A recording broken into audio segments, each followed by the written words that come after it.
everybody. Radical Gardener here. And I know my subscribers have really been anxious about this interview. I've been talking about it for about a month. But anyways, today I have the honor to interview research scientist Bob Greska. And in 2012, in a breakthrough discovery, he came across a single non-clustered molecules of carbon-60 or C60.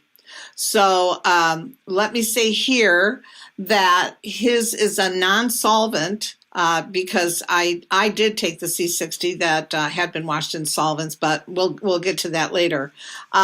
So after extensive research, Mr. Greska realized the potential health and athletic performance benefits associated with carbon-60 organic sunflower oil, and wanted to share this remarkable find with others. So he formed Carbon-60 Incorporated to focus on this revolutionary product. And I'll continue here and then we'll get right to the interview. Bob Greska received his Bachelor of Science degree in Mechanical Engineering from Southeastern Massachusetts University in 1978. He studied material science and mentored under Harold B. McDonald, the developer of fiber optics, which that's no small thing. Mr. Greska's career in aerospace provided him the opportunity to work with advanced composite materials such as carbon fiber, advanced ceramics, and plastics. Then, in 1979, he was appointed as the lead process engineer to oversee the fabrication of the ceramic billets used to make the space shuttle tiles for the first space shuttle, Columbia. He continued his work in aerospace, reporting to the head of research and development. So let me turn that page. As a materials engineer on various carbon components for spacecraft and aircraft until founding Engineering Innovations LLC in 1990. And I'm almost done with your fabulous bio. This company focused on the design and manufacturing of various carbon fiber, and Kevlar structures, which I have a question about, for the medical, sports, fitness, and aerospace community. He worked mainly with various forms of carbon, water, petrochemicals, and glasses, developing new technology. Additionally, Mr. Greska pioneered the modern-day spring shoe, which is so interesting, and also, and there was something else. I'm sorry I didn't get that. The spring shoe. What else did you help to? Oh, I worked with developed a hyperbaric chamber, which is basically a vacuum chamber, which you get inside that simulates a high altitude. That's it. At a high altitude, you get more red blood cells, and you can perform better as an athlete at low altitudes. Yeah. Right. He also applied vibroacoustics frequencies for the health and oil-water separation for petrochemicals. All right. So what I do want to say is that I'm in no way science-minded. So my questions are coming from a real layman's perspective and experience with the product. I have a personal connection to this product. My husband and I have taken C60 now for the last 6 weeks and have seen results that are measurable and anecdotal. We've experienced more energy, detoxification, clarity of mind, and I'm telling you, lots of other things. My skin is literally peeling off, which is the largest organ for detox. And I mean, moles are coming off, and I'm 68. I have age spots. They're peeling off. My husband's skin looks completely different. So we're pretty knocked out by it. Let's see. There has been, through analysis, I'm seeing less stress on my liver, kidneys, intestinal tract, which I have pictures of and I've showed Bob and I will show later, and gallbladder. There's also been a small improvement in my adrenals. And and before, when I had taken some other C60, there was very little improvement. So that's when I got really excited and I saw the difference between yours and what I was taking. I thought, I have to talk to you. This is, to me, this is the future in health. I just think that, you've just scratched the surface of where this could go. So let me just start here. how did you make a connection between the C60 being used as it was being used as an additive to make petrol less abrasive, right? To, we might want to look at it as something to ingest and would aid us in removing free radicals. I mean, that's a huge aha moment, isn't it? Well, yeah, it was. We developed a process to make carbon 60 initially for as a lubricant additive, like for automotive engine oil. And there were some studies done in Europe testing the carbon 60 out in automotive engines, and they had huge successes with it. And we said, oh, we ought to get some of that stuff and play around with it. And I had the aha moment at that point to say, oh, gee, I think I know how to make that. Not looking and following track with it, how anybody else did it. And so I went into it green and, on my own without any knowledge. And I have a laboratory that I had for years, a research laboratory of my own personal. And so I tried making a small amount of it, which I did. And, we made a small amount and tested it and said, yeah, this is carbon 60. And, what are we going to do with it? And realized that, when I was making it, I overdid it in the laboratory, and it's a very small particle, so it's like trying to contain hydrogen. And so it permeated the room, and the room was not extremely well lit, so it looked dark in there anyway. So when I opened the door to look out and see the light coming in, there was this black cloud in the room. And I've been breathing it for hours. And so I said, oh my gosh, what did I do? Did I do something? So I started researching, did I just toxify myself? Let's look at it. So I looked at also studies. You can pretty much type in Google carbon 60 in most any health issue, and there seems to be a medical abstract on that of some sort where they're doing testing. And this all testing has been when I did this, this was back in 2012 when I started manufacturing the carbon 60 and making the single molecules of. We don't use any solvents in our process. That's the big difference between ours and probably anybody else's in the world. So yeah, I started researching it. I stayed up for 18 months, day and night. I'm a research scientist, got on the computer, read everything I could about carbon 60 because I knew I had something different than anybody else produced in the world. And that's when I figured that, wow, this is, read the articles, put some together, piece this article with that article, read between the lines. And I said, wow, this is going to be a healing particle.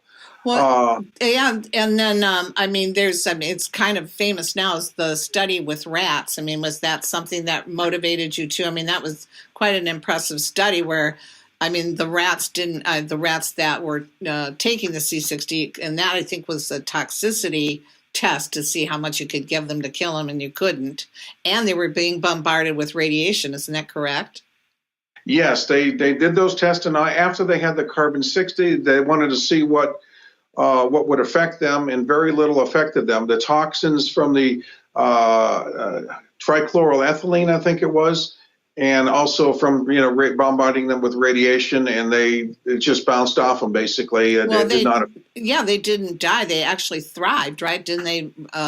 They had to eventually kill them with. Didn't they just give them enormous amounts of water? I think it was that was injected with the C60. Yeah, right.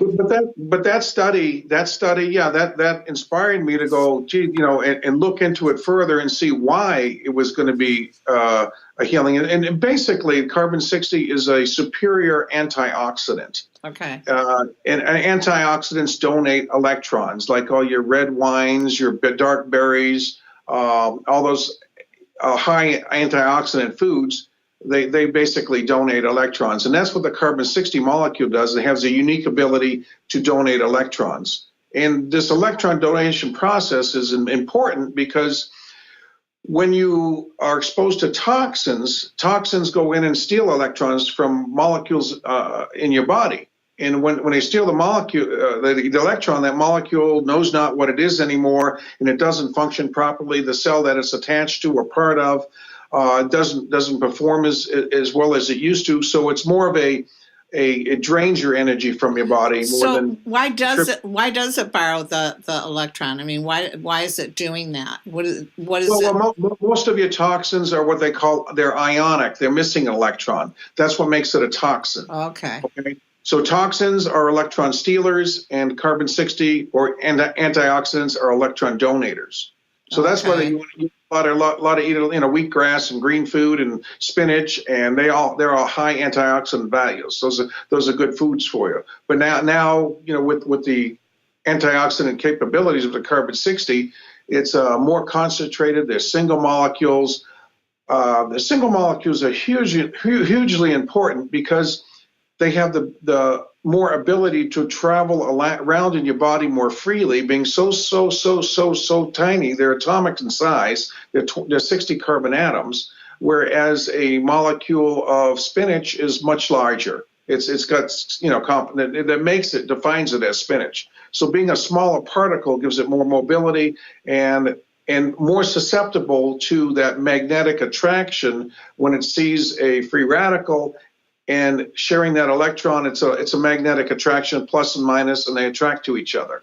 And so, big and small, it's easy to find that. Because it's so small, would that give it an ability to break through like the blood-brain barrier? Is that we're looking at doing some testing to verify that. Okay. I'm working with one of the local colleges here to start a program to eventually get to that point to determine that. Right. We're going to do a quick look-see kind of testing and see what's going on, and then what we gain from that, we're going to define more of a larger test program. I don't mean to cut you off, but I do have to say that right out of the gate, when we started taking yours, we felt sharper. We thought that we were thinking clearer. And I know I really don't mean this to sound woo-woo in any way or overstate it, but it was because of that we were making better decisions. We're making better decisions about our health. We're more motivated. So there's some really kind of extra little perks that I didn't even think would be a part of this. That's why I say there's so much to this that, it hasn't even been looked at yet. Right. The anecdotal evidence is you're looking at the endpoints. You're looking at the beginning and the end. You're not really looking at why it happens in between.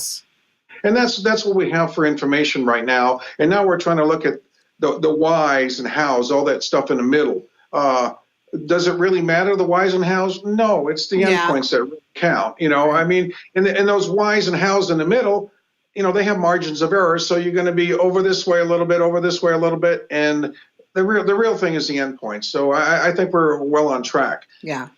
And what you say is about, when people start taking our carbon-60 to single moleccules, 99% have more energy in 4 days. That's what they tell us. It's anecdotal. Many of them, we have people putting drops in their eyes, and it's helping with glaucoma, macular degeneration, and cataracts, and they see results in like a few days with that. I talked to someone that did that, yeah. And clarity of mind, making better decisions, that's probably the third thing that we hear, and that's in about 80% of the people that can see it. Then they say, well, I can think better, I'm sharper, then I get better sleep. Well, it's all these free radicals caused by toxins. They're like tiny roadblocks throughout your entire body, and the carbon molecule goes in there, donates an electron to those roadblocks. They are no longer a roadblock. It turns that cell back on, so your body has more energy to function, more energy to heal itself, basically. So where does C60 come from? I mean, does it come from shungite? Does it come from outer space? Where does it come from? Well, there's shungite is a rock in Russia, and right. It's you got Sweden, Norway, a body of water, and then Russia, right there, about the same size, just over there. They say possibly it could have been a meteor that came from outer space that with the intense heat of collision with the Earth, causing everything to burn up, and the temperatures and conditions were right to form the rock shungite, and shungite has about 1.5% carbon-60 in it, which is a fairly high concentration, but is trapped with other I guess, carbon byproducts of rock or stone or so forth like that. It's a soft stone. It's like almost like a charcoal briquette, but harder. And it is black. But people have been using that for years in Russia, hundreds of years, as a healing. The water that comes through it picks up a little bit of the carbon 60, and people have been drinking it and noticing that for years. It's been suppressed during the World War II and the Cold War. There was a book that came out. It's called Shungite, and I suggest anybody take a look at it and read it, because the properties of that rock actually describe, pages 31 and 45 describe the actual results we have seen with the carbon 60. I mean, it just confirmed it to me that, we're onto something. Let's continue forward. Right, yeah. And we've been putting it in our water. Actually, I ordered some from Russia about a year ago. So I've been interested in this for a while, and we've been putting it in our water. And if there were improvements, I mean, they were pretty undetectable. But we thought, well, it might work, it might not. And we had it in all of our pets' water. So, and our pets, it definitely seemed like they perked up after they started drinking water. And their systems are a little less complicated than ours, I guess. So, they seem to have reacted to it a little bit quicker, or like I said, we really couldn't detect it so much. As I stated above, your company focused on the design and manufacturing of various carbon fiber in Kevlar structures. What are Kevlar structures? Well, Kevlar is an aramid fiber. It's a different type. It's a plastic fiber. It's actually made by DuPont, and it's an oriented polymer chain. In other words, they take a polymer it looks like a spaghetti twisted up in a plate, and they take that spaghetti and they stretch it out in a straight line. So they orientate the polymer. So now it's stronger because everything's going in one direction, pretty much like grain and wood.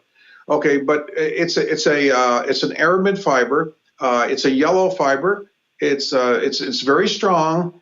It has a lot of more give to it. Carbon fiber is very brittle. It's like a piece of glass fiber. It'll break really. If you shock it, it'll break. It doesn't stretch at all.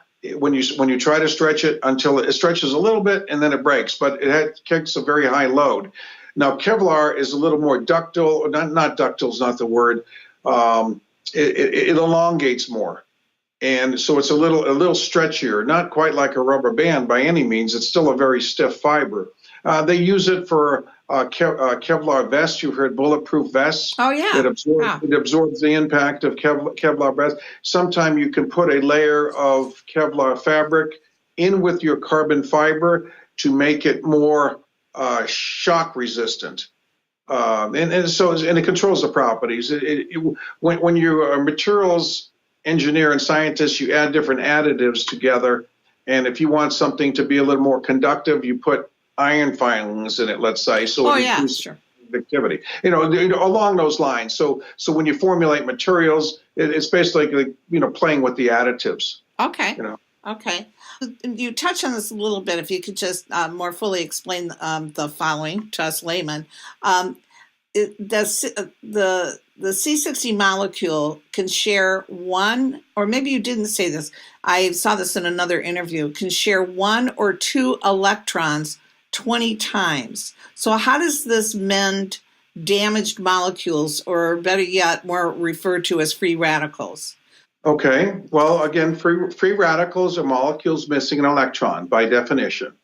And the carbon has the ability to donate the electrons. And yeah, the surface, the geometry here, I've got one right here. Okay. The geometry of the carbon 60 molecule, it looks like a soccer ball. It's made out of, there's hexagons here and, pentagons here. And that what makes it fold around. Now, each of these little black dots here represents a carbon molecule, and they come together in 3 points, and that gives it about 20, times on the surface where it has the ability to donate an electron, or 1 or 2 electrons, because the carbon bond, carbon to carbon, that's what makes carbon fiber so strong. They share 2 electrons when they join to each other. Unlike most, like a polymer chain, like the Kevlar, they share 1 electron in a series. The carbon fibers, they share 2 electrons instead of 1. So two makes it stronger, and that's why carbon fiber is so strong. And And same thing here with the carbon. They share two electrons joining together, so they have an excess of by the geometry, the shape of the cylinder, the sphere. They have the ability to release one of these electrons. is that the shape of what we call a buckyball? That's a buckyball. Yes. Okay. Yes. All right. Yeah. So that's just the shape of that is what gives it the strength, doesn't it? Isn't that make it? Yes, it is. Okay. Geometry plays a very important part in a lot of structures. It's how they're assembled and put together. Like diamond is in a triangular form. Then there's charcoal, which is random. There's graphite, that's random also. There's graphene, a flat sheet. There's various forms, and of course the buckyball, which is spherical in nature. I want to touch on this just a little bit more because I did go through this and it was pretty harsh. And so this is something I do want to share for at least my subscribers. Is the solvent issue, because that was so harsh on my system and yours doesn't have the solvent. Is it true when the C60 is washed in the solvents, which isn't it is toluene or something, one of the solvents? Yeah, toluene. It's like it's a paint thinner, basically. You might consider it in the same category of solvents. Right. So you find it in nail polish, varnish products. I'm so glad I was ingesting that. But no matter how long that product is spent that has the solvents in the manufacturing of it, it's impossible to remove. Is that correct? Well, I don't know if it's impossible or not, but the samples that we have looked at, it's not removed. We bought various products from different companies that manufacture carbon-60 and looked at them under the microscope. They contained what looks like, and they say it's toluene residue, so we're assuming that's what it is, but it looks like there's quite a bit of it. The purity of the carbon may be very high, compared to the other carbon, and like they say 99.9% pure, and then the 0.1% may be carbon-70 or something like that, or some other things, but the carbon's pure itself, but it has solvents in it, and there's quite a few. We can probably calculate by looking at underneath the microscope and guessing it's well over 50% by weight of solvent versus it is having carbon. So how much of that remains with the solvent? It's in whatever you're mixing, so it gets dissolved in there. So there has been no way yet to remove that. So well, wouldn't be the more that you would attempt to remove it, wouldn't that dissipate the C60 that's there? I mean, would you have less C60 by going through that process? No, I don't think you would have less C60. I think you just have the C60 that's in, which is, they say trace toluene, but like I say, it looks like there's more than 50%. Okay. And as they try to dry that off and remove it, all your particles get closer and closer and closer together until they stick together, and all the carbon-60 sticks together in clusters. And opposed to our product, we don't have that. We don't use solvents. There's no solvents anywhere in our process, so we don't have those clusters. We have single molecules. And I got a good analogy because I just came up with this. It's like a snowball versus snowflakes. Okay, you have a cluster of carbon-60 molecules stuck together. That's a snowball, and that's why people mix it for a couple of weeks and try to separate them. They can't quite get them separated. They don't all separate, and so snowflakes is a much better example of single molecules floating around. There's a lot more availability. Each one of those single ones can go donate an electron, where one snowball can probably donate one electron also. Would that cause any kind of a clumping at all? Well, the carbon-60 molecules would be clumped together, yes, but yeah, that's it. But there's still, even 10,000 carbon-60 molecules stuck together is very, very tiny. Okay, so I do want to show pictures. I'd shown them to you beforehand. So I'm going to show you what my this is a dry cell analysis, and I want to be really clear. This is an analysis, right? And so this is of my, what I had was kind of a leaky gut, not attractive, but But I want to show this because this is before I took yours. And I'd been on some other for like 4. Can you see that? Yeah. Yeah, See that? that shows up. So Yep. so you can show all those what they call are lakes. Those white circles are where it shows stress. You can say a lot of different things. You can say inflammation. You can say whatever, but stress is really the word that stress on that particular area. So now I'm going to show you. I just did these pictures yesterday. So you were taking somebody else's carbon 60, then you switched over to mine, and this is what you're going to show us. Okay. Yes. Okay. Yes. And here's the improved version. That's pretty significant. That's pretty. Now that how long were you taking my product before that picture was taken? Not quite 2 weeks. 2 weeks. So you went from the prior picture to that picture in 2 weeks. Wow. Actually, to be really fair, in 12 days. In 12 days. We see quick results with our product. It gets into the system really quickly. It expels the free radical or removes the toxins, and we hear of results within sometimes minutes, hours, and typically 4 days. And then in about, like you say, in about that time, you can actually get documented evidence within a short period of time. And 12 days or so it's good. What's really exciting is that, the body, every cell in the body regenerates in 7 years. So what happens and no one knows the answer to this, right? If you're taking C60 for 7 years and now you have a whole new, regenerated body and there's no free radicals, now we're going to be talking about longevity in a very different way. And you start, when you think about, I think it was Cliff High I heard say this, where, he was saying that in China, they say that you are an adult, you are not an adult until you're in your late 80s. This isn't a very old, saying, and you think, well, how long did they live, when there weren't any of these free radicals around? Is C60 something that really can bring some real longevity? It does lengthen the telomeres. It's doing what I think that the medicine has been looking for, don't you? Well, I sure hope so. And it's possibly, if anything was the fountain of youth, this is probably it. Mm-hmm. The closest thing that we have come to as of to date. You can say that. I don't know how true it is, but right.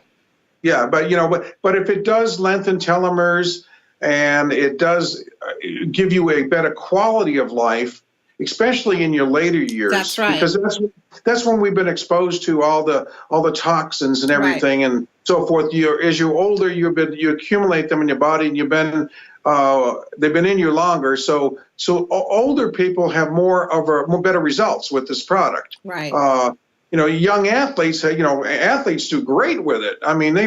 When you oxidative stress, high muscle function, if you remove the free radical right at the spot, you have the carbon 60 in your body, their performance goes way up. Incredible. They perform their all-time best. And not just once, everybody does. Right. Now, actually, just a couple more questions here, and then just let you know what I'm going to be up to with your product. Is that I think I read, I don't know if it was an interview I saw with you, but that by eating an apple a day or by adding like hydrogenated tabs to water, is that something that accelerates the effect of the C60? Or is that something that you recommend, or what's your thoughts on that? Well, the carbon 60 molecule has, and I understand the hydrogen ties up with the carbon 60. So tying up those sites that make the carbon molecule work may not be a good idea, tying them up with hydrogen. But really? We don't recommend it with our product. We don't see any need for it. But I'm not. No, that's not the final word. But it seems like, because I know in the laboratory they've created what they call a carbon 60, and they attach hydrogen to it, and they make what's called a fuzzy ball. And it's basically a carbon 60 with hydrogen attached to it. And if you're putting hydrogen in and it's attaching to the carbon 60 molecule, it may be tying up the sites that make the carbon 60 molecule work. So we don't recommend it. Okay. So, I'm not the final word. I know, don't know. yeah, and I'm, This doesn't sound right to me. We're very much the same in the way that we give out information. I mean, on my YouTube channel, I always tell people, I'm never telling you what to do. I'm just sharing my experience. This is my journey. This is what I'm finding that works. I've got problem solving my own, I mean, my life is filled with problems that I need to solve for myself. I'm not going to try and solve yours. So, but if I come across something I'm excited about, then I'm going to share it. And, this is just coming from our own experience, right? And, I really respect how you approach this. And, I knew as soon as I got on your site and I talked to you, and I had some subscribers that really gave me a little harsh talking to and said, you need to really go over and check this out. And I listened to them and they were right. So I really appreciate the work you're doing. So the way that I'm going to move forward is I am going to now start adding my therapeutic sound, which is also based in geometry. And you and I talked a little bit about it, and I will forward you that information as I go through it. And maybe in another month, I'd like to do another interview with you, sharing with you what kind of results I'm getting with the music, because we saw big results with the music, which again is sacred geometry. It's playing with the same numbers, and we were getting a 90% coherence, reading 90% coherence in the body, where the external and internal systems were communicating with each other. Usually you have to meditate for months to get that kind of result. And if you listen to, the music once, you were getting that. So I want to see how much this will amp up the C60. It's just my own way of doing a little extra research and getting healthy. I mean, here I am at 68. I haven't felt this good in years. I have a new zest for life. And I mean, I want to share that with everybody. I mean, this can be a whole new journey for me. So I'm really thrilled by it. And I really thank you for it. Really. Thank you for all the work that you've done. Well, thank you. I appreciate that. And I thank you for letting me come on your show and talk about this. I think it's a new technology. We're at the beginning, like you say, like the first 5 years, and it's been a good ride so far. I've got like all that anecdotal evidence that shows it's been nothing but positive. Right. And we just, going to continue down the road as best we can and keep pushing it out there. Well, thanks so much, Bob. I know you have a busy life, so you have a great day. Thank you for being here. And I'm going to close off now. Radical Gardener, from my garden to yours. May your garden always grow. I'm always sending you a ton of love, and just, live in a positive way. Make sure you get outside and just be positive. Okay, thanks so much, Bob. Great. Thank you, Kate. All right, bye-bye.